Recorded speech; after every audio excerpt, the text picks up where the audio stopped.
ಕಮಾನ್ ವೇದಾಂತ್, ನಾಳೆ ಸಾಹಿತ್ಯ ಬರ್ಡೇ.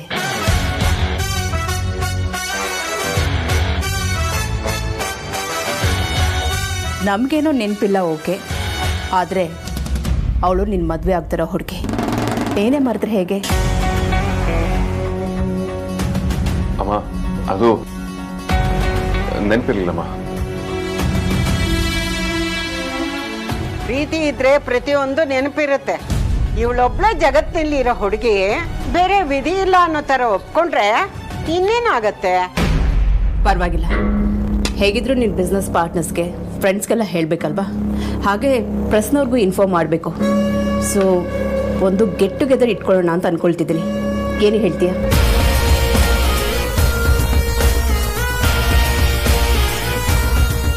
ಇದೊಂದು ಕಮ್ಮಿ ಇತ್ತು. ಹೇಳು ವೇದಾಂತ್, ನೀನು ಹೂ ಅಂದರೆ ಎಲ್ಲ ಅರೇಂಜ್ಮೆಂಟ್ ಮಾಡಿಸ್ತೇನೆ. ಆಂಟಿ, ನೀವು ಈ ಪ್ರಪೋಸಲ್ ಇಟ್ಟಿದ್ದು ಇವತ್ತೇ ನನ್ನ ಬರ್ತ್ಡೇ ಅನ್ನೋಷ್ಟು ಖುಷಿ ಆಯ್ತು.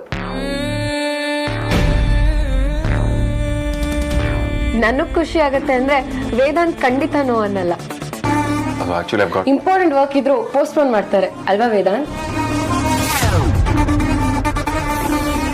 ವೇದಾಂತ್, ಯಾಕೇನು ಮಾತಾಡ್ತಿಲ್ಲ? ನಾವಿಬ್ರು ಏನೋ ಕೇಳಿದ್ವಿ. ನಿಮಗೆಲ್ಲ ಇಷ್ಟ ಆಗುತ್ತೆ ಅನ್ನೋದಾದ್ರೆ ಖಂಡಿತವಾಗ್ಲೂ ಮಾಡೋಣಮ್ಮ. ಬಟ್ ಅರೇಂಜ್ಮೆಂಟ್ಸ್ ಎಲ್ಲ ನಾನೇ ಮಾಡ್ತೇನೆ. ನೋನು, ನೀನಿದ್ರ ಬಗ್ಗೆ ಎಲ್ಲ ತಲೆ ಕೆಡ್ಸ್ಕೋಬೇಡ, ನಾನೆಲ್ಲ ನೋಡ್ಕೋತೀನಿ. ನೀನು ಚೆನ್ನಾಗಿ ರೆಡಿಯಾಗಿ ಬಂದರೆ ಸಾಕು. ಹಾಗೆ ಬಿಸ್ನೆಸ್ ಅಸೋಸಿಯೇಟ್ಸ್, ನಮ್ಮ ಫ್ಯಾಮಿಲಿ ಫ್ರೆಂಡ್ಸ್ ಮತ್ತು ಪ್ರೆಸ್ನವರು ಇಷ್ಟು ಕರೆದ್ರೆ ಸಾಕು. ಇನ್ಯಾರನ್ನೂ ಇನ್ವೈಟ್ ಮಾಡೋದು ಬೇಡ. ಶೋರ್ ವಿಕ್ರಾಂತ್, ಆದ್ಯಾಕೆ ನಾನು ಕಾಲ್ ಮಾಡ್ತೇನೆ. ಮಂಜುಪ್ಪ ಪರಿಮಳ ಮೊನ್ನೆ ಬೆಳಗ್ಗೆ ನೀನೇ ಹೋಗಿ ಕರ್ದ ಬಾ. ಶೋರ್ ಅಗ್ರಜ, ನಮ್ಮವ್ರನ್ನ ಕರ್ಸೋದು ನಮ್ಮ ಜವಾಬ್ದಾರಿ. ಸಾಹಿತ್ಯ, ಪ್ಲೀಸ್ ಡೋಂಟ್ ಮೈಂಡ್, ನಾನು ಬರೋದಕ್ಕಾಗಲ್ಲ, ಔಟ್ ಆಫ್ ಸ್ಟೇಷನ್ ಹೋಗ್ತಾ ಇದ್ದೀನಿ. But advance birthday wishes. Happy birthday, God bless you. Thank you uncle, thank you so much. But ನೀವು ಇದ್ದಿದ್ರೆ ಚೆನ್ನಾಗಿರ್ತಾ ಇತ್ತು. ಇವ್ರು ಯಾವಾಗಲೂ ಹೇಗೆ ಮನೇಲಿ ಏನೇ ಫಂಕ್ಷನ್ ಆದರೂ ಆಬ್ಸೆಂಟ್ ಆಗ್ತಾರೆ. ನೀನು ತುಂಬ ಪಾರ್ಶಿಯಾಲಿಟಿ ಮಾಡ್ತೀಯ ಸುಹಾಸಿನಿ. ವೇದಾಂತ್ ಬಿಸ್ನೆಸ್ ಅಂತ ಓಡಾಡಿದ್ರೆ ನಿನಗೇನು ಅನ್ಸಲ್ಲ. ಅದೇ ನಾನು ಓಡಾಡಿದ್ರೆ ನಿಂಗೆ ಪ್ರಾಬ್ಲಮ್ ಆಗುತ್ತೆ.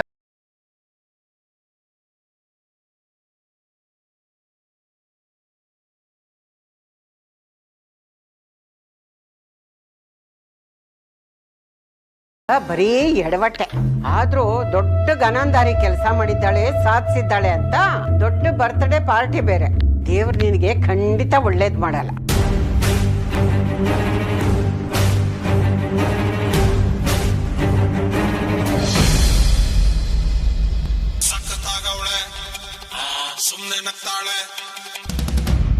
ಹಾ ಅಜ್ಜಿ, ನಾನ್ ಹೇಳಿದ ಕೆಲಸ ಸರಿಯಾಗಿ ಮಾಡ್ಲಿಲ್ವೇನೆ? ಅಜ್ಜಿ ಅದು ನನ್ನ ಪ್ರಯತ್ನ. ಸಾಕ್ ಸುಮ್ನಿರೆ. ಈಗ ಹುಡುಗಿ ನಮ್ಮನೆಗೆ ಬಂದ್ಬಿಟ್ಲು. ನನಗ ಅವಳು ಇಷ್ಟ ಇಲ್ಲ ಅಷ್ಟೇ. ನಾಳೆ ಅವಳಿಗೆ ಹುಟ್ಟು ಹಬ್ಬ ಅಂತೆ. ಮನೆಯವರೆಲ್ಲ ಸೇರ್ಕೊಂಡು ಸೆಲೆಬ್ರೇಟ್ ಮಾಡ್ತಾರಂತೆ. ಏನೇ ಇದೆಲ್ಲ? ಏನಿದೆಲ್ಲ ಅಂತ ನನ್ನನ್ನು ಕೇಳಿದ್ರೆ ನಾನೇನು ಹೇಳಿ ಅಜ್ಜಿ? ನೀನೇನು ಹೇಳ್ಬೇಡ, ಹೇಳೋದನ್ನೆಲ್ಲ ನಾನೇ ಹೇಳ್ತೀನಿ. ನಾನೊಂದು ಪ್ಲಾನ್ ಮಾಡಿದ್ದೀನಿ. ಪ್ಲಾನಾ? ಏನ್ ಪ್ಲಾನ್ ಅಜ್ಜಿ? ಯಾವ್ದ್ರ ಬಗ್ಗೆ? ಇನ್ಯಾವ್ದ್ರ ಬಗ್ಗೆ? ಆ ಹುಡುಗಿ ನಾಳೆ ಪಾರ್ಟಿಗೆ ಬರ್ದೇ ಇರೋ ಹಾಗೆ ಮಾಡೋದಕ್ಕೆ. ಹೌದಾ? ಹಾಗೆಲ್ಲ ಮಾಡ್ಬೇಕಾ? ಏನೇ ನೀನು ಹೀಗ್ ಮಾತಾಡ್ತೀಯಾ? ಅದ್ರಲ್ಲಿ ಏನು ತಪ್ಪಿಲ್ಲ, ಸುಮ್ನೆ ನಾನು ಹೇಳ್ದಷ್ಟು ಕೇಳೋ ಅಷ್ಟೇ. ಸರಿ ಆಯ್ತು, ಹೇಳಿ ಅಜ್ಜಿ. ನಾಳೆ ಆಫೀಸ್ನಲ್ಲಿ ಅವಳು ಕುಡಿಯೋ ನೀರಿನಲ್ಲಿ 2 ಜಾಪಾಳ್ ಮಾತ್ರ ಮಿಕ್ಸ್ ಮಾಡ್ಬಿಡು. ಕೊಬ್ಬಿಂದ ಮೆರಿತಾ ಇರ್ತಾಳಲ್ಲ, ಪಾರ್ಟಿ ಮಿಸ್ ಆಗಿ ಆಫೀಸ್ನಲ್ಲೇ ಇರೋ ಹಾಗಾಗ್ಲಿ. ಅಯ್ಯೋ ಅಜ್ಜಿ, ದಯವಿಟ್ಟು ಕ್ಷಮಿಸಿ. ನಾನು ಹೀಗೆ ಹೇಳ್ತೀನಿ ಅಂತ ಬೇಜಾರು ಮಾಡ್ಕೋಬೇಡಿ. ಹಾಗೆ ಮಾಡೋದಕ್ಕೆ ನನ್ನ ಮನ್ಸು ಒಪ್ಪಲ್ಲ. ನನ್ನ ಮನ್ಸು ಇಷ್ಟ ಇಲ್ದಿರೋದನ್ನ ನಾನು ಮಾಡಲ್ಲ ಅಜ್ಜಿ. ಅಯ್ಯೋ, ಇದೊಳ್ಳೆ ಕತೆ ಆಯ್ತಲ್ಲೇ ನಿಂದು. ವೇದಾಂತು ನಿನ್ನವನ್ನ ಆಗೋದು ಬೇಡ್ವಾ? ಅವ್ರು ನನ್ನವ್ರು ಆಗೋದಾಗಿದ್ದಿದ್ರೆ ಯಾವತ್ತೂ ಆಗಿರೋರು. ನೀವು ಹೇಳಿದ ಕೆಲಸ ನಾನು ಮಾಡಿದೆ. ಟೈರ್ ಪಂಚರ್ ಮಾಡಿ ವೇದನ್ ಜೊತೆ ಹೋಗಿದ್ ಸಮಾಧಾನ ಬಿಟ್ರೆ ಬೇರೆ ಏನೂ ಆಗ್ಲೇ ಇಲ್ಲ. ಇದೇನು ಅಪರಾಧ ಅಲ್ಲ. ಯುದ್ಧ ಮತ್ತೆ ಪ್ರೀತಿಲಿ ಯಾವುದು ತಪ್ಪಲ್ಲ ಅಂತ ಒಂದು ಮಾತಿದೆ, ಅದು ನಿನಗೆ ಗೊತ್ತಿಲ್ವಾ? ಪ್ರೀತಿ ಮತ್ತೆ ಯುದ್ಧದಲ್ಲಿ ಯಾವುದು ತಪ್ಪಲ್ವಾ? ಅಥವಾ ಅವೆರಡು ಪೂರ್ತಿಯಾಗಿ ವಿರುದ್ಧಾರ್ಥನ. ಯಾಕೆ ಹೇಳ್ತಿದ್ದೀನಿ ಅಂದರೆ ನಮ್ಮ ದೃಷ್ಟಿಲಿ ತಪ್ಪಲ್ಲದೆ ಇರೋದು ಇನ್ನೊಬ್ಬರ ದೃಷ್ಟಿಲಿ ತಪ್ಪಾಗಿರ್ಬೋದಲ್ವಾ? ಅಷ್ಟಕ್ಕೂ ಇದು ಪ್ರೀತಿ ತುಂಬ ದೂರದಲ್ಲಿದೆ ಅಜ್ಜಿ. ನೀನ್ ಯಾವಾಗಿಂದ ಹೀಗಾದಿಯೇ? ನಾನೊಂದು ಹುಡುಗಿಯಾಗಿ ಯೋಚನೆ ಮಾಡಿದಾಗ ಸಾಹಿತ್ಯ ಅನ್ನೋ ನಂತರನೇ ಅಲ್ವಾ ಅಜ್ಜಿ? ನಾನು ವೇದಾಂತನ ಇಷ್ಟಪಡ್ತಿರ್ಬೋದು, ಆದರೆ ವೇದಾಂತ್ ಅವಳನ್ನ ಇಷ್ಟಪಡ್ತಿದ್ದಾನೆ. ಇದರಲ್ಲಿ ಸಾಹಿತ್ಯ ಅಂತ ತಪ್ಪೇನೂ ಇಲ್ವಲ್ಲ? ಹಾಗಿರುವಾಗ ಅವಳಿಗೆ ಕಾಟ ಕೊಡೋದ್ರಲ್ಲಿ ಅರ್ಥನೇ ಇಲ್ಲ ಅಲ್ವಾ? ತುಂಬಾ ದೊಡ್ಡ ಮನಸ್ಸು ಕಡೆ ನಿಂದು. ಮನಸ್ಸಿನಲ್ಲಿ ಅಷ್ಟೊಂದು ನೋವು ಇಟ್ಕೊಂಡು ಕೂಡ ಇನ್ನೊಬ್ಬರ ಬಗ್ಗೆ ಪರಿಸ್ಥಿತಿ ಬಗ್ಗೆ ಸಹಜವಾಗಿ ಯೋಚನೆ ಮಾಡ್ತೀಯ ಅಂದ್ರೆ ನೀನು ಸಾಮಾನ್ಯದವಳಲ್ಲ ಕಣೆ. ನಮಗ ಅರ್ಥ ಆಗಿರೋ ನಿನ್ನ ಒಳ್ಳೆ ಗುಣ ವೇದಾಂತಗೂ ಅರ್ಥ ಆಗಿದ್ರೆ ಇವತ್ತು ಯಾವುದೋ ಹೀಗಿರ್ತಾ ಇರ್ಲಿಲ್ಲ. ಅದ್ಯ ಇಲ್ಲಿ ಈ ರೀತಿ ವೇಟ್ ಮಾಡೋ ಅವಶ್ಯಕತೆ ಏನಿದೆ? ಮನೆಯಲ್ಲೇ ಮಾತಾಡ್ಬೋದಿತ್ತಲ್ಲ. ಮನೇಲಿ ಮಾತಾಡೋದು ಅಷ್ಟು ಈಸಿ ಅಲ್ಲ, ಯಾರು ಕೇಳಿಸ್ಕೊಳ್ತಾರೆ. ನೀವು ಅಣ್ಣ ಹತ್ರ ಮಾತಾಡಿದ್ರಾ? ನನಗವ್ರನ್ನ ಮೀಟ್ ಮಾಡೋಕ್ಕೆ ಆಗಲಿಲ್ಲ. ಅವರು ಆಫೀಸಿಂದ ಹೋಗ್ಬಿಟ್ಟಿದ್ರು. ಮೇ ಬಿ ಸಾಹಿತಿನ ಜೊತೆ ಹೋದ್ರು ಅನ್ಸುತ್ತೆ. ಹಲೋ, ಯಾಕೆ ಹಾಗೆ ಗುರಾಯಿಸ್ತಾ ಇದೆಯಾ? ಸಾಹಿತಿನ ಜೊತೆ ಹೋಗಿರೋದು ನಿಮ್ಮ ಅಣ್ಣ, ನಾನಲ್ಲ. ನಿಮಗೆ ನಾನು ಹೇಳಿದ ಒಂದು ಕೆಲಸನೂ ಮಾಡೋಕ್ಕಾಗಿಲ್ಲ ಅಲ್ವಾ? ಇವಾಗ ಅಣ್ಣನ ಬಗ್ಗೆ ಏನೇನೋ ನಾನ್ಸೆನ್ಸ್ ಮಾತಾಡ್ತೀರಾ? ನೀನು ಮಾತ್ರ ನಿನಗೆ ಬೇಕಾದಾಗೆಲ್ಲ ನಿಮ್ಮ ಅಣ್ಣನ ಬೈಬೋದಾ? ನಾನು ಮಾತ್ರ ಏನು ಹೇಳೋ ಹಾಗೆ ಅಲ್ವಾ? ನನಗೂ ರಿಲೇಟಿವ್, ನನಗೂ ಸ್ವಾತಂತ್ರ್ಯ ಇದೆ. ಇಂಥ ಭಾಷಣಕ್ಕೇನು ಕಮ್ಮಿ ಇಲ್ಲ ನೀವು. ಅಲ್ಲ, ಇದ್ದಕ್ಕಿದ್ದಾಗೆ ನನ್ನ ಮೇಲೆ ಯಾಕೆ ರೇಗಾಡ್ತಿದ್ಯಾ? ಸಿಚುಯೇಷನ್ ಏನು ಅಂತ ಹೇಳಿದಾನೆ. ಅದನ್ನೆಲ್ಲ ಯಾವಾಗ ಕೇಳಿಸ್ಕೊಂಡು ಬಂದ ನೋಡು ಇನ್ನೊಬ್ಬ ಭೂಪ. ಪಾಪ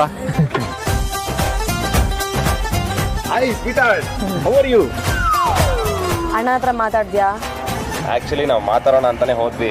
ಅಷ್ಟರಲ್ಲಿ ಅಗ್ರಜ ಸಿಕ್ಕಾಬಟ್ಟೆ ಕೋಪ ಮಾಡ್ಕೊಬಿಟ್ಟ. ಅವನು ಕೋಪ ಬಂದ್ರೆ ಹೆಂಗೆ ಅಂತ ನಿನಗೆ ಗೊತ್ತಲ್ಲ. ಇಲ್ಲೇನು ನಡೀತಿದೆ? ಏನು ಮಾತುಕತೆ? ವೇದಾಂತ್ ಬಾಬುಗೆ ಯಾಕೆ ಕೋಪ ಬಂತು? ಈ ನಿನ್ ಮುದ್ದು ಅಣ್ಣನ ಹೆಂಡತಿ ಅವಳು ದೊಡ್ಡಣ್ಣನ ಮನ್ಸಲ್ಲಿರೋ ಫೀಲಿಂಗ್ಸ್ ಏನು ಅಂತ ರಿಯಲೈಸ್ ಮಾಡೋದಕ್ಕೆ ನಮ್ಗೆಲ್ಲ ಟಾಸ್ಕ್ ಕೊಟ್ಟಿದ್ದಾಳೆ. ಅದಕ್ಕೆ ಯಾಕೆ ಸಾರ್ಥಕ್ ಹೆಂಡತಿ ಅಂತ ಹೇಳ್ತೀಯಾ? ನಿನ್ ತಂಗಿ ಅಲ್ವಾ? ಅಗ್ರಜನ್ ಮ್ಯಾಟ್ರ್ ಬಂದ್ರೆ ಸಾಕಲ್ವಾ ಚಾಮುಂಡಿ ಆಗ್ಬಿಡ್ತೀಯಾ? ಈ ನಿಮ್ಮ ಟಾಸ್ಕು ಮಾತುಕತೆ ಎಲ್ಲ ಯಾವ ಪ್ರಯೋಜನಕ್ಕೂ ಬರಲ್ಲ ಅನ್ಸುತ್ತೆ. ಏನ್ ಹೇಳ್ತಾ ಇದೀಯ ಆರ್ತಿ? ಅಮ್ಮು ಇದನ್ನೆಲ್ಲ ನಿಲ್ಲಿಸ್ಬಿಟ್ಟಿದ್ದಾಳೆ. ಅವಳ ಮನಸ್ಸಲ್ಲಿರೋ ಭಾವನೆಗಳನ್ನ ಸುಟ್ಟಾಕ್ಬೇಕು ಅಂತ ನಿರ್ಧಾರ ಮಾಡಿದ್ದಾಳೆ. ಬಟ್ ಅವಳು ವಿಕ್ಕಿ ಅವರೇ, ನೀವು ಅವಳನ್ನ ಸ್ವಲ್ಪ ದಿನದಿಂದ ನೋಡ್ತಿದ್ದೀರಾ, ಆದ್ರೆ ನಾನು ಅಣ್ಣ ಅವಳನ್ನ ಚಿಕ್ಕವಳಿದ್ದಾಗಿಂದನೂ ನೋಡ್ತಾ ಇದ್ದೀವಿ. ವೇದಾಂತ್ ಬಾಬಾ ಅವತ್ತು ಸಾಹಿತ್ಯನ ಮದ್ವೆ ಆಗ್ತೀನಿ ಅಂತ ಹೇಳ್ದಾಗಿಂದ ಅವಳ ಮುಖದಲ್ಲಿ ಒಂದು ಸಣ್ಣ ನಗು ಕೂಡ ಕಾಣಿಸ್ತಿಲ್ಲ, ಗೊತ್ತಾ? ಅವಳು ಹಾಗಿದ್ರೆ ನೋಡೋಕ್ಕಾಗಲ್ಲ ಆರ್ತಿ. ಅಣ್ಣ ಹಾಗಿರೋದು ಅವಳು ಅಲ್ವೇ ಅಲ್ಲ. ಆದರೆ ಹಾಗಾಗಿರೋದು ನಿಜ. ಅದಕ್ಕೆ ನನಗೆ ನನ್ನ ತಂಗಿ ವಾಪಸ್ ಬೇಕು. ಅವಳ ಜೀವನ ಮುಖ್ಯ ಅಷ್ಟೇ ನನಗೆ. ಅದಕ್ಕೆ ತಾನೇ ನಾನು ಇಷ್ಟು ದಿನ ತಲೆ ಕೆಡ್ಸ್ಕೊಂಡಿರೋದು. ಅವಳ ಸ್ಮೈಲ್ ವಾಪಸ್ ಬಂದೇ ಬರುತ್ತೆ. ಇದು ನನ್ನ ಪ್ರಾಮಿಸ್. ಹೌದೌದು, ಆದ್ಯ ಹೇಳಿದ್ಮೇಲೆ ಮುಗೀತು. ನಾನು ಆರ್ತಿಗೆ ಪ್ರಾಮಿಸ್ ಮಾಡಿದ್ದೀನಿ. ಈಗ ಅದನ್ನು ಫುಲ್ಫಿಲ್ ಮಾಡೋದು ನಿಮ್ಮಿಬ್ರು ರೆಸ್ಪಾನ್ಸಿಬಿಲಿಟಿ. ಅಣ್ಣ ಹತ್ರ ಮಾತಾಡಿ ಅಷ್ಟೇ. ಅಲ್ಲ ಅದು ಹಾಂ ಆಯಿತು ಬಿಡಿ, ನೀವು ಹೇಳಿದ್ಮೇಲೆ ಮುಗೀತು. ಅಣ್ಣ ಕಮಕ್ ಕಿಮಕ್ ಅಂದ್ರೆ ಒಪ್ಕೊಂಡ್ಬಿಟ್ನಲ್ಲ ಅದಕ್ಕೆ. ಸುಮ್ಮನೆ ನಾ ಆರ್ತಿ, ಹಾಗೆ ಟ್ರೈನ್ ಮಾಡಿದ್ದೀನಿ. ನೀನು ಬಾವ ಏನ್ ಬೇಕಾದ್ರೂ ಮಾಡ್ಕೊಳ್ಳಿ, ಆದ್ರೆ ಆ ಟ್ರೈನಿಂಗ್ ಎಲ್ಲ ನಮ್ಮ ಆರ್ತಿಗೆ ಹೇಳ್ಕೊಡ್ಬೇಡ ಅಷ್ಟೇ. ನನ್ನ ಆರ್ತಿ ಸಾಫ್ಟ್ ಆಗಿ ಸ್ವೀಟ್ ಆಗಿ ಹೀಗೆ ಇರಬೇಕು, ಅದೇ ನನಗಿಷ್ಟ. ಅದೇ ಪ್ರಾಬ್ಲಮ್ ಅಣ್ಣ. ಆರ್ತಿ ಸ್ವಲ್ಪ ಜೋರಾದ್ರೆ ಎಲ್ಲಾನು ಸರಿ ಹೋಗುತ್ತೆ. ಆರ್ತಿ ಅವರೇ ಬನ್ನಿ, ನಾನು ನಿಮ್ಮ ಮನೆಗೆ ಡ್ರಾಪ್ ಮಾಡ್ತೀನಿ. ಇನ್ನೊಂದು ಸ್ವಲ್ಪ ಹೊತ್ತು ಇಲ್ಲೇ ಇದ್ರೆ ಇವಳು ನಿಮ್ಮ ಇನ್ನೋಸೆನ್ಸ್ನ ಹಾಳು ಮಾಡ್ಬಿಡ್ತಾಳೆ. ಇರಪ್ಪ, ಒಂದು ಸ್ವಲ್ಪ ಕೆಲಸ ಇದೆ, ಶಾಪಿಂಗಿಗೆ ಹೋಗಿ ಬರ್ತೀನಿ. ನಾನೇ ಆಮೇಲೆ ಅವಳನ್ನ ಡ್ರಾಪ್ ಮಾಡ್ತೀನಿ, ಓಕೆನಾ? ನಾವು ಯಾವುದಕ್ಕೆ ತಾನೇ ಇಲ್ಲ ಅಂದಿದ್ದೀವಿ, ಎಲ್ಲ ಅದಕ್ಕೂ ಎಸ್ಸೆ. ಈ ಡ್ರಾಮಾ ಎಲ್ಲ ಬೇಡ, ಇಬ್ರು ಪ್ರಾಮಿಸ್ ಉಳಿಸ್ಕೊಳ್ಳೋದ್ ಬಗ್ಗೆ ಯೋಚನೆ ಮಾಡಿ ಅಷ್ಟೇ. ಖಂಡಿತ ಪ್ರಯತ್ನ ಮಾಡ್ತೀವಿ ಡಿಯರ್. ಪ್ರಯತ್ನ ಅಲ್ಲ, ಕೆಲಸ ಆಗ್ಲೇಬೇಕು. ಇಲ್ಲ ಅಂದ್ರೆ ರೂಮಿಂದ ಹೊರಗೆ, ಗೊತ್ತಲ್ಲ?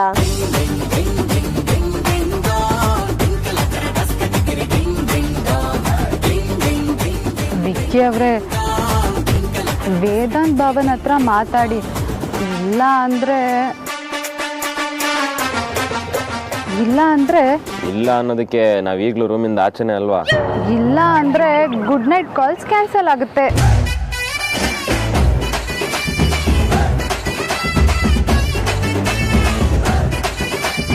ಆಮೇದ ಅಮೂಲ್ಯ ಸ್ಮೈಲ್ ಮಾಡ್ತಾಳೆ ಅಂತ ಆರ್ತಿಗೆ ಪ್ರಾಮಿಸ್ ಮಾಡಿದ್ದು ಆದ್ಯ, ಆದರೆ ಅದನ್ನು ಫುಲ್ಫಿಲ್ ಮಾಡಬೇಕಾಗಿರೋ ನಾವು. ಬಟ್ ಹೇಳಿಲ್ವಾ ಬಾವ, ಹೆಣ್ಮಕ್ಳೇ ಸ್ಟ್ರಾಂಗ್ ಹೋಗೋರು ಅಂತ. ನಮ್ಮ ಹುಡುಗಿ ಹೆಂಗೋ ಮುದ್ದಾಗಿ ನಿಯತ್ತಾಗಿ ಸಾಫ್ಟ್ ಆಗಿದ್ಲು. ನನ್ನ ತಂಗಿ ಸವಾಸ ಮಾಡಿ ಅದು ಹೇಗಾಗ್ತಾಳೋ. ಬನ್ನಿ, ಗಂಡ ಜನ್ಮ ಏನು ಮಾಡೋಕ್ಕಾಗಲ್ಲ.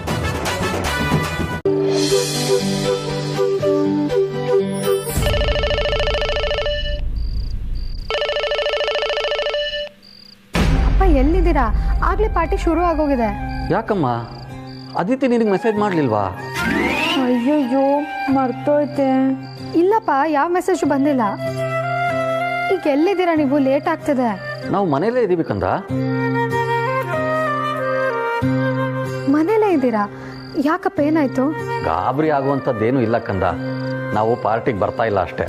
ಯಾಕಪ್ಪ ಹೀಗೆ ಹೇಳ್ತಿದ್ದೀರಾ? ನೀವು ಬರ್ತೀರಾ ಅಂತಾನೆ ನಾನು ಕಾಯ್ತಾ ಇದ್ದೀನಿ. ಇಂಥದ್ದಕ್ಕೆ ಅಂತ ಏನಿಲ್ಲ ಅಮ್ಮ, ನೀವು ಮನೆಗೆ ಬಂದಾಗ ಮಾತಾಡೋಣ. ಈಗ ಹೇಗಿದ್ರು ಟೈಮ್ ಆಗಿದೆ, ನೀನು ಆರ್ತಿ ಇಬ್ಬರು ಜೋಪಾನವಾಗಿ ಮನೆಗೆ ಬಂದುಬಿಡಿ. ಹೋಗಿಪ್ಪ, ನೀವೆಲ್ಲರೂ ಬರ್ತೀರಾ ಅಂತ ಅಂದ್ಕೊಂಡಿದ್ದೆ. ಈಗ ನನಗೊಂಥರ ಅನಿಸ್ತಿದೆ ಇಲ್ಲಿ.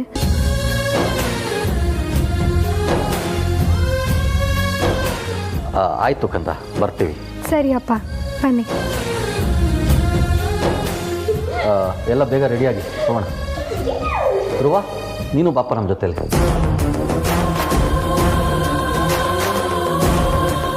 ಮನೆ ಸೇರ್ಕೊಂಡಿರೋದು ಅಲ್ಲದೆ ನಾವು ಹೋಗೋ ಕಡೆ ಎಲ್ಲ ಬರಬೇಕಾ? ಬೇಡ, ನಾನು ಬರಲ್ಲ. ಪರವಾಗಿಲ್ಲ ಬಾಪ, ನಿನಗೂ ಒಬ್ಬನೇ ಇಲ್ಲಿ ಬೋರ್ ಆಗೋದಿಲ್ವಾ? ಪರವಾಗಿಲ್ಲ, ನನಗೆ ಕೆಲಸ ಮಾಡಿ ತುಂಬ ಸುಸ್ತಾಗಿದೆ. ನಾನು ಮಲ್ಕೊಂಡು ರೆಸ್ಟ್ ಮಾಡ್ತೀನಿ. ನಿಮ್ಮನೆ ಫಂಕ್ಷನ್, ನೀವು ಹೋಗಿ ಬನ್ನಿ. ಆಯಿತು. ಇಲ್ಲಿ ಬನ್ನಿ, ಚೂಸ್ಕೊಡಿ. ಏನು ಸಂಕೋಚ ಮಾಡ್ಕೋಬೇಡಿ, ಪಾರ್ಟಿನ ಎಂಜಾಯ್ ಮಾಡಿ. ನೀವು ಹಿಂದೆ ಚೂಸ್ಕೊಡಿ ಅಲ್ಲಿ.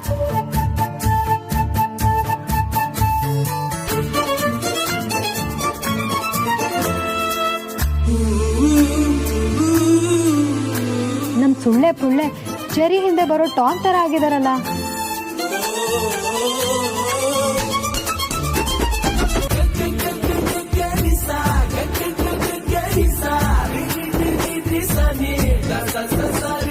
Hello boss.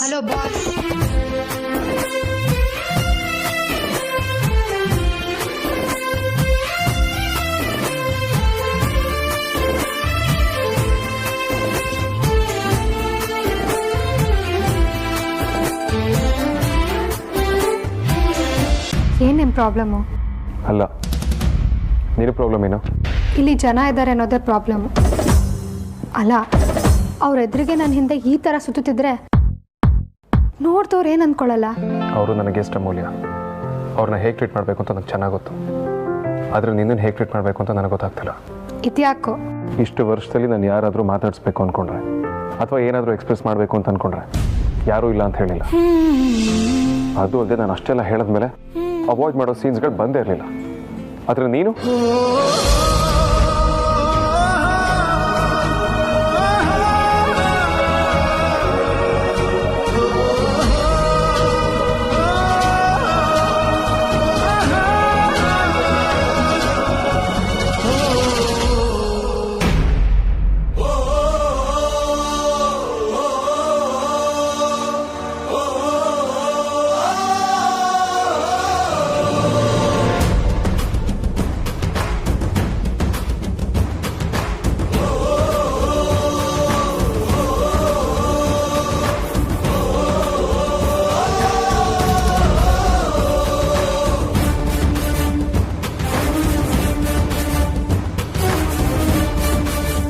ವೇದ, ಇಲ್ಲೇನು ಮಾಡ್ತಿದ್ಯಾ? ಅದು ಇಲ್ಲ, ಇದು ಇಲ್ಲ. ಇವತ್ತು ಸ್ಟಾರ್ ಆಫ್ ದ ಈವ್ನಿಂಗ್ ಸಾಹಿತ್ಯ. ನೀನು ಅವಳನ್ನೇ ಮದುವೆ ಆಗ್ತಿರೋದು ಅಂತ ಎಲ್ರಿಗೂ ಇಂಟ್ರೊಡ್ಯೂಸ್ ಮಾಡ್ಕೊಡೋದು ಬೇಡವಾ? ಹೋಗಿ ಅವಳನ್ನು ಕರ್ಕೊಂಡು ಬಾ. ವೇದಾಂತ್, ಯಾಕೆ ಸುಮ್ಮನೆ ನಿಂತಿದ್ಯಾ? ಹೋಗು, ಕರ್ಕೊಂಡು ಬಾ.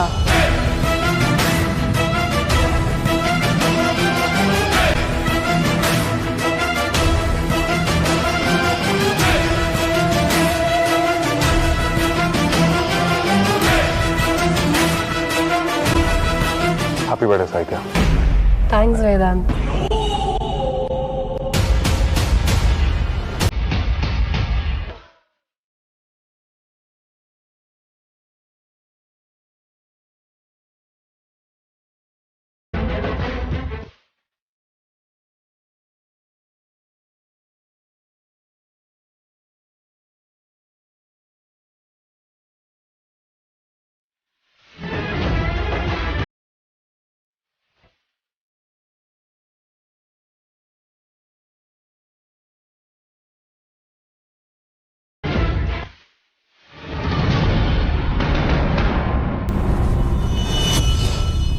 ನಿಜವಾಗ್ಲೂ ನಾನು ಇದನ್ನೆಲ್ಲ ನೋಡ್ಕೊಂಡು ಇನ್ನೂ ಇಲ್ಲೇ ಇದ್ದೀನ. ಏನೇ ಹೇಳಿ ವೇದಾಂತ್, ನೀವು ಬ್ಯಾಚುಲರ್ ಆಗಿ ಉಳ್ಕೊಂಡ್ಬಿಡ್ತೀರಾ ಅನ್ಕೊಂಡಿದ್ದೆ, ಆದರೆ ಈ ರೀತಿ ಎಂಗೇಜ್ ಆಗ್ತೀರಾ ಅಂತ ಯಾವತ್ತೂ ಅನ್ಕೊಂಡಿರ್ಲಿಲ್ಲ. ಯಾರು ಎಕ್ಸ್ಪೆಕ್ಟ್ ಮಾಡದೇ ಇರೋದನ್ನ ಡೆಲಿವರಿ ಮಾಡೋದೇ ವೇದಾಂತ್ ಸ್ಪೆಷಾಲಿಟಿ ಅಲ್ವಾ? ಹಾಗಂತ ಪರ್ಮನೆಂಟ್ ಆಗಿ ಯಾರು ಬ್ಯಾಚುಲರ್ ಆಗಿರ್ಬೇಕು ಅಂತ ಆಸೆ ಪಡಲ್ಲ. ವೇದಾಂತ್ ಕೂಡ ಇದಕ್ಕೆ ಹೊರತಲ್ಲ. ಇಲ್ಲ, ಇಷ್ಟು ದಿನ ಈ ಪರ್ಸ್ಪೆಕ್ಟಿವ್ ಬೇರೆನೇ ಇತ್ತು.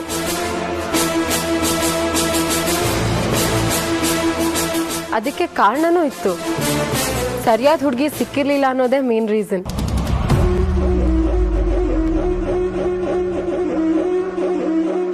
ವೇದಾಂತ್, ನೀವು ಪಾರ್ಟಿ ಅರೇಂಜ್ ಮಾಡಿದ್ರಿ ಅಂದರೆ ಅದಕ್ಕೆ ಬೇರೆ ಕಂಪ್ಯಾರಿಸನೇ ಇರಲ್ಲ. ನೀವು ವೆಲ್ಕಮ್ ಮಾಡೋದಿರ್ಬೋದು, ಹಾಸ್ಪಿಟಾಲಿಟಿ ಇರ್ಬೋದು, ಈ ಫುಡ್ ಇರ್ಬೋದು, ಎಲ್ಲ ಸೂಪರ್ ಆಗಿರುತ್ತೆ. ಇದ್ರ ಕ್ರೆಡಿಟ್ಸ್ ಅಮೂಲ್ಯವಾಗಿ ಹೋಗಬೇಕು. ಇದನ್ನೆಲ್ಲ ಅರೇಂಜ್ ಮಾಡ್ತಿರೋದು ಅವಳೆ. ಅಮೂಲ್ಯ ಅಂದರೆ ಅವತ್ತು ದೀಪಾವಳಿ ಪಾರ್ಟಿಯಲ್ಲಿ ಮೆನ್ಷನ್ ಮಾಡಿದ್ರಲ್ಲ, ಅವರೇನಾ? ಎಸ್, ಅವಳೆ. ಅವ್ರ ಬಗ್ಗೆ ಎರಡು ಮಾತೇ ಇಲ್ಲ ಬಿಡಿ. ಸ್ವಲ್ಪನೂ ಈಗೋ ಆಟಿಟ್ಯೂಡ್ ಇಲ್ಲೇ ಇರೋ ಹುಡುಗಿ. ಇನ್ಫ್ಯಾಕ್ಟ್ ನಾವು ಬಂದಾಗ ನಮಗೆಲ್ಲ ಅವ್ರ ಕೈಯಾರ ಜ್ಯೂಸ್ ಸರ್ವ್ ಮಾಡಿದ್ರು. ಅಮೂಲ್ಯ ಜ್ಯೂಸ್ ಸರ್ವ್ ಮಾಡ್ತಿಲ್ಲ?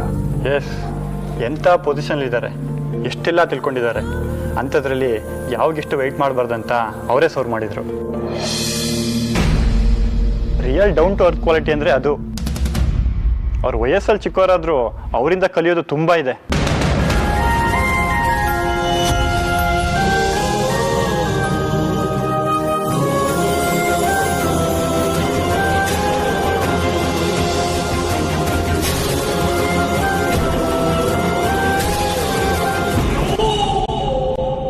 ಸಾಯ್ತೆ ಕೈ ಬಿಡು. ನಮ್ಮಿಬ್ಬರ ಮಧ್ಯೆ ಡೀಲ್ ಇದೆ ಅನ್ನೋದನ್ನ ಮರಿಬೇಡ. ಇದೇ ಕೊನೆ ಸಲ. ಇನ್ನೊಂದ್ಸಲ ನನ್ನ ಕೈ ಹಿಡಿದು ಮಾಡಿದ್ರೆ ನಾನು ಸುಮ್ಮನೆ ಇರೋದಿಲ್ಲ.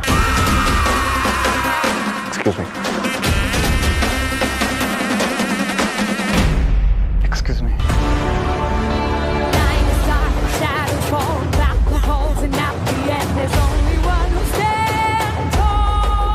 ಸಾಹಿತ್ಯ, ನೀನೇ ಅಡ್ಜಸ್ಟ್ ಮಾಡ್ಕೊಳ್ಬೇಕು.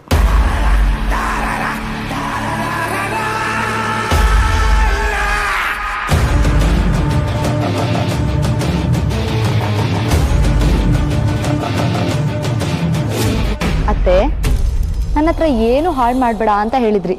ಇವಾಗ ನಿಮ್ಮ ಪ್ಲಾನು ನೀವು ಅನ್ಕೊಂಡಿರೋ ಥರನೇ ನಡೀತಾ ಇದೆ ಅಲ್ವಾ?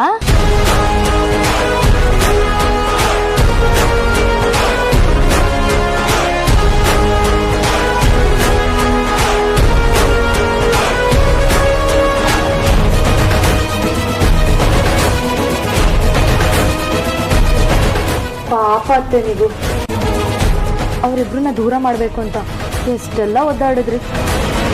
ಆ ದೇವರು ನಿಮ್ಮ ಒದ್ದಾಟಕ್ಕೆ ಬೇಲೆನೇ ಕೊಡ್ತಾ ಇಲ್ಲ. ದೂರ ಇರಬೇಕಾದವರು ಹತ್ರ ಬರ್ತಾ ಇದ್ದಾರೆ. ಸಾರಿಕಾ, ನನ್ನ ಹತ್ರ ರೇಗಿದ್ರೆ ಏನು ಯೂಸ್ ಅತ್ತೆ? ನಾನು ನೋಡ್ತಿರೋದನ್ನೇ ನೀವು ನೋಡ್ತಿರೋದಲ್ವಾ?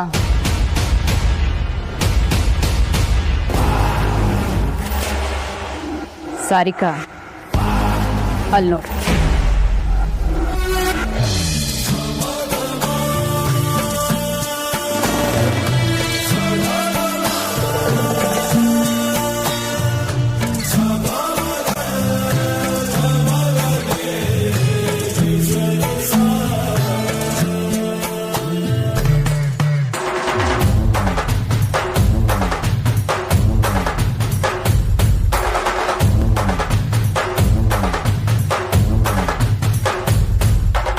ಗಾಜಿನ ಮನೆಯಲ್ಲಿರೋರು ಹೆಂಚಿನ ಮನೆಗೆ ಕಲ್ಲು ಹೊಡೆಯಕ್ಕೆ ಹೋಗಬಾರ್ದು ಸಾರಿಕಾ.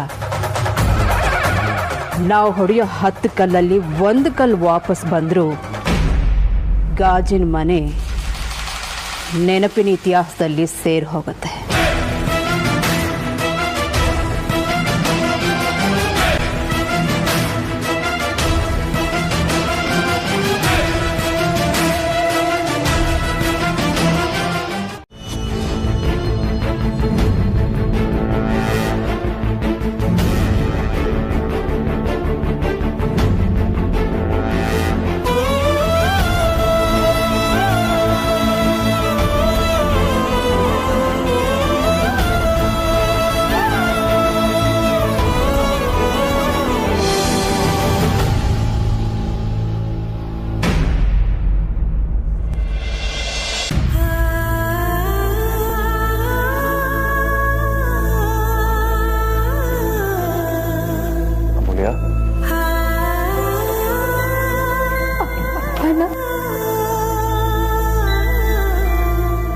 ನಾನು ಫೋರ್ಸ್ ಮಾಡಿ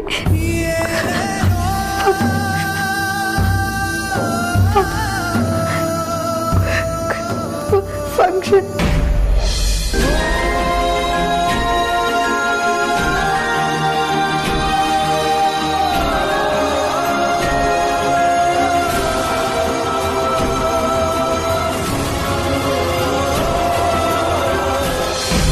ಆರ್ತಿಯವರೇ, ನೀವು ಈ ಟೈಮಲ್ಲಿ ಧೈರ್ಯ ತಂದ್ಕೊಳ್ಬೇಕು. ಈ ಕಷ್ಟದ ಸಂದರ್ಭ ನನಗೂ ಅರ್ಥ ಆಗುತ್ತೆ. ಅದಿತಿ, ಅಂಜಲಿ ಎಲ್ಲರೂ ಹೆದರ್ಕೊಂಡಿದ್ದಾರೆ. ಈ ಟೈಮಲ್ಲಿ ನೀವು ಧೈರ್ಯ ತಂದ್ಕೊಳ್ಳಿಲ್ಲ ಅಂದರೆ ಅವರೆಲ್ಲರೂ ಕುಸಿದೋಗ್ತಾರೆ. ಅತ್ತೆಗೆ ಬೇರೆ ಹಾರ್ಟ್ ಪ್ರಾಬ್ಲಮ್ ಇದೆ. ಅವ್ರು ಯಾವ ಶಾಕ್ನೂ ತಡ್ಕೊಳ್ಳಲ್ಲ. ನೀವೇ ಜೊತೆಗೆ ನಿಂತು ಅವ್ರಿಗೆ ಧೈರ್ಯ ತುಂಬಬೇಕು. ಒಂದು ಕ್ಷಣದಲ್ಲಿ ಜೀವನನೇ ಬದಲಾಗುತ್ತಲ್ವ ವಿಕ್ಕಿ ಅವರೇ? ನಾವೆಲ್ಲ ಪಾರ್ಟಿಲಿ ಎಷ್ಟು ಖುಷಿಯಾಗಿದ್ವಿ. ಆದ್ರೆ ಈಗ ಅಪ್ಪ ನನ್ನ ಹತ್ರ ಪಾರ್ಟಿಗೆ ಬರಲ್ಲ ಅಂತ ಹೇಳಿದ್ರು. ಮತ್ತೆ ಯಾಕೆ ಹೊರಟ್ರು, ಏನಾಯ್ತು ಅಂತಾನೆ ಗೊತ್ತಾಗ್ತಿಲ್ಲ. ಎಲ್ಲನೂ ಒಂಥರ ಶಾಕ್ ಥರ ಅನ್ನಿಸ್ತಿದೆ ವಿಕ್ಕಿ ಅವರೇ. ನಿಮ್ಗೆ ಎಷ್ಟು ದುಃಖ ಆಗ್ತಿದೆ ಅಂತ ನನಗೆ ಅರ್ಥ ಆಗುತ್ತೆ. ನಿಮ್ಗೆ ಏನೇ ಹಂಚ್ಕೊಳ್ಬೇಕಂದ್ರೂ ನನ್ನ ಹತ್ರ ಹಂಚ್ಕೊಳ್ಳಿ. ನಿಮ್ಮ ಅಮ್ಮನ ಎದುರಾಗಲಿ, ನಿಮ್ಮ ತಂಗಿದಿರ ಎದುರಾಗಲಿ ನೀವು ಕಣ್ಣೀರು ಹಾಕೋಕೂಡ್ದು. ಆಮೇಲೆ ಅವ್ರನ್ನ ಸಮಾಧಾನ ಮಾಡೋದು ತುಂಬ ಕಷ್ಟ ಆಗುತ್ತೆ. ಅವರೆದುರು ನೀವು ಸ್ಟ್ರಾಂಗ್ ಆಗಿರಬೇಕು ಆರ್ತಿಯವರೇ.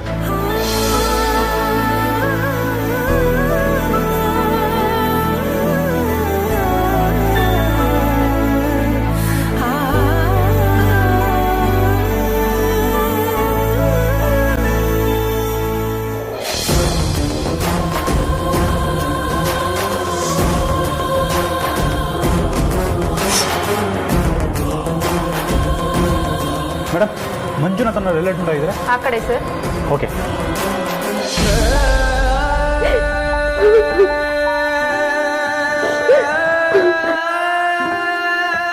ಅವರೇ ಸಮಾಧಾನ ಮಾಡ್ಕೊ, ಏನೂ ಆಗಲ್ಲ. ಇದಕ್ಕೆಲ್ಲ ನಾನೇ ಕಾರಣ ಅನಿಸ್ತಿದೆ ವೇದ. ಅಪ್ಪ ಬರಲ್ಲ ಅಂತಾನೆ ಹೇಳಿದ್ರು. ಆದರೆ ಫಂಕ್ಷನಲ್ಲಿ ನಂಗೆ ಒಂಥರ ಅನ್ನಿಸ್ತಿದೆ ಅಂತ ನಾನೇ ಕಾಲ್ ಮಾಡಿ ಫೋರ್ಸ್ ಮಾಡಿ ಬನ್ನಿ ಅಂತ ಹೇಳಿದೆ. ಫೋರ್ಸ್ ಮಾಡಿರ್ಲಿಲ್ಲ ಅಂದಿದ್ರೆ ಅಪ್ಪ ಮನೆಯಿಂದ ಹೊರಡ್ತಾನೆ ಇರಲಿಲ್ಲ. ಇದೆಲ್ಲ ಆಗ್ತಾನೆ ಇರಲಿಲ್ಲ ವೇದಾಂತ್. ಇಟ್ಸ್ ರಿಯಲಿ ಓಕೆ ಮೌಲ್ಯ. It's not your fault at all. ನೀನು ಹೀಗೆಲ್ಲ ಆಗಲಿ ಅಂತ ಕರೆದಿರೋದಿಲ್ಲ ಅಲ್ವಾ? ನೀನು ಈ ರೀತಿ ಗಿಲ್ಟ್ ಫೀಲ್ ಮಾಡೋ ಅವಶ್ಯಕತೆ ಇಲ್ಲ. ಇಲ್ಲ, ನಂದೇ ತಪ್ಪು. ದೊಡ್ಡ ಸ್ವಾರ್ಥಿ ನಾನು. ಅಪ್ಪ ಡ್ಯೂಟಿಯಿಂದ ಒಂದು ಸುಸ್ತಾಗಿರ್ತಾರೆ ಅನ್ನೋ ಯೋಚನೆನೂ ಕೂಡ ಮಾಡಲಿಲ್ಲ. ನನಗೆ ಕಂಫರ್ಟ್ ಫೀಲ್ ಆಗೋದಕ್ಕೋಸ್ಕರ, ನನ್ನ ಬೇಜಾರು ಕಳೆಯೋದಕ್ಕೋಸ್ಕರ, ನನ್ನ ಸಮಾಧಾನಕ್ಕೋಸ್ಕರ ಮನೆಯವರೆಲ್ಲ ಜೊತೆಗಿರಲಿ ಅಂತ ಆಸೆ ಪಟ್ಬಿಟ್ಟೆ. ನನ್ನ ಆಸೆನೇ ಇದಕ್ಕೆಲ್ಲ ಕಾರಣ. ನನ್ನ ದುರಾಸೆ ಆಗ್ಬಿಡ್ತು ವೇದಾಂತ್, ದುರಾಸೆ ಆಗ್ಬಿಡ್ತು. ಹಾಗೆಲ್ಲ ಯಾಕೆ ಅನ್ಕೋತೀಯ? ಅನ್ಕೊಳ್ಳೋದಲ್ಲ, ಅದೇ ಸತ್ಯ ವೇದಾಂತ್. ಸುಮ್ಮನೆ ಆರಾಮಾಗಿ ಮನೆ ಕೂತವ್ರನ್ನ ಬಾಬಾ ಅಂತ ಕರೆದಿದ್ದೆ ನಾನು. ಇಲ್ಲ ಅಂದಿದ್ರೆ ಈ ಥರ ಎಲ್ಲ ಆಗ್ತಾ ಇರಲಿಲ್ಲ. ಇದಕ್ಕೆಲ್ಲ ಕಾರಣ ನಾನೇ. ಇವತ್ತೇನಾದರೂ ಹೆಚ್ಚು ಕಮ್ಮಿ ಆದರೆ ನಾನು ನನ್ನ ಖಂಡಿತ ಕ್ಷಮಿಸಲ್ಲ. ಅಮೂಲ್ಯ, ನಾನಿದ್ದೀನಲ್ವಾ? ಸುಮ್ಮನೆ ಕೆಟ್ಟದ್ದೆಲ್ಲ ಯೋಚನೆ ಮಾಡಬೇಡ. ಆ ರೀತಿ ಎಲ್ಲ ಏನೂ ಆಗೋದಿಲ್ಲ. I make everything right. You have to believe me.